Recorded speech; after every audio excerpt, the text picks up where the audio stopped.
How do I explain to the police that my girlfriend, the woman I live with, the woman who was with me and only me last night, is now dead? Stone cold dead. Not only that, but how is it that she no longer has a face? Well, officer, I know her head looks like a pound of raw hamburger meat, but it's beyond me how it got that way. I don't think so. Or maybe... Honestly, sir, the doctors told me she'd make it after the motorcycle accident, but I guess they discharged her too early. Fat chance. How do you explain the strange events that led up to this without them immediately thinking you're guilty as sin, even if you're not?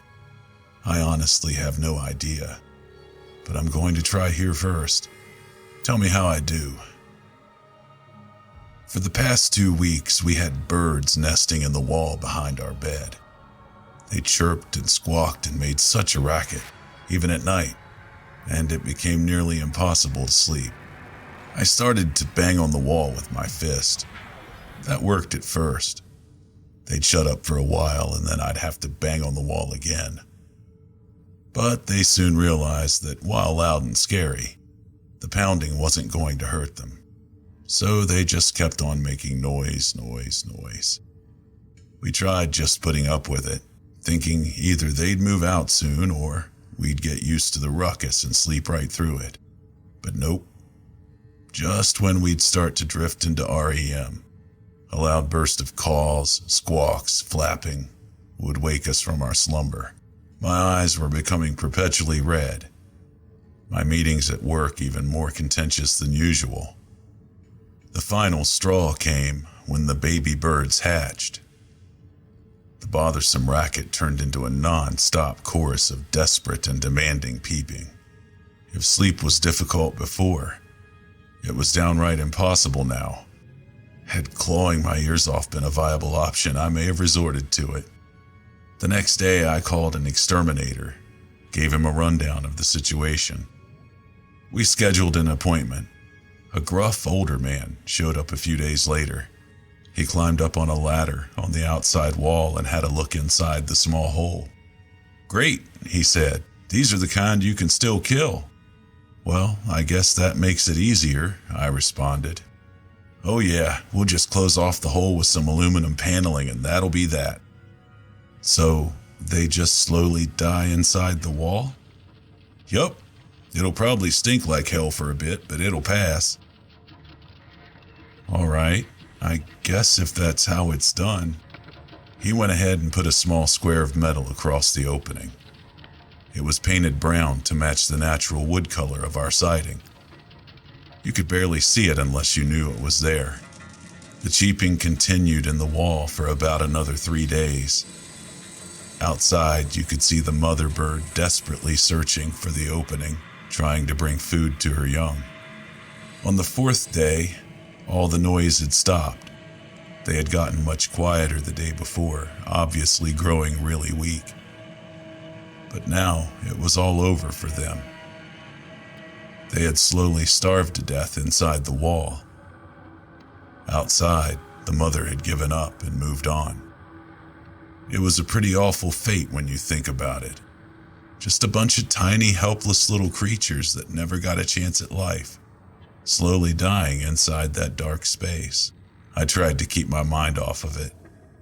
That and the fact that there were now a bunch of tiny skeletons forever entombed inside my wall, just behind where we slept. As the exterminator said, the area began to smell awful, the odor of rotting flesh seeping through the drywall into our bedroom. We had to sleep on the couches for the next few nights. Finally, the smell subsided, and life could finally go back to normal. At least that's what I thought. After a few nights of normal sleep, I began to dream that something was pecking and biting at my head and scalp. I'd wake up, slap at the top of my head, and then realize nothing was there. I told my girlfriend about it, and she said it hadn't happened to her. She said I was probably feeling guilty for killing the baby birds and imagining things.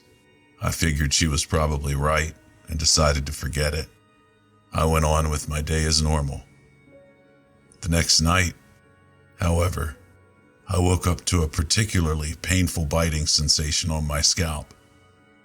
I jumped up in bed and yelled out, "Christ, what the fuck was that?" "What happened? Are you okay?" my girlfriend cried. "I think I really got bit this time." "You're just imagining it," she said, turning the bedside lamp on. "See, there's nothing in here but you and I." I put my fingers to my head where I had felt the bite. My fingers touched something wet and warm. I brought my hands in front of my eyes to see. It was blood. I showed her my hand with an "I told you so" look on my face. "You probably just bumped your head on the headboard while you were sleeping. Lord knows you've been tossing and turning like a madman lately." "Whatever," I said, "but I'm not sleeping in this fucking room anymore."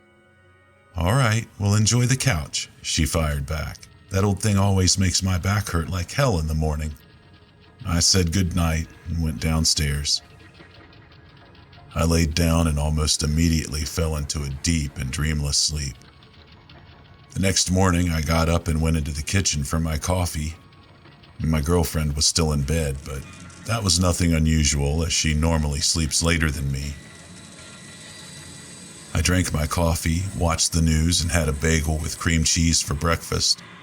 Around 9, I realized that she still wasn't up. She normally got out of bed around 8:30 to get ready for work at 10. If she slept much longer, she'd be late. Irritably, I pried myself off of the couch, second coffee in hand, and headed up the stairs. "Hey, sleepy woman, time to get up or you're going to be late for work," I called out on my way up. But there was no reply. She must have been really out. I got to the top of the stairs, knocked loudly on the door, and then immediately began to open it. "Rise and shine." I dropped my coffee on the floor, shattering the mug and spilling the hot brown liquid everywhere. There, in the bed, was the dead body of my girlfriend. Her hands were frozen with rigor mortis in front of her face in a last-ditch defensive posture. Her nose, cheeks, lips, eyes, and throat had all been pecked out and eaten. I called 911 reflexively, even though there was nothing they could do and I'd likely be the one to take the blame. So, anyway, as I write this, I can hear the sirens coming. I still have no idea what I'm going to tell them when they get here. Maybe, "No, officer, it wasn't me.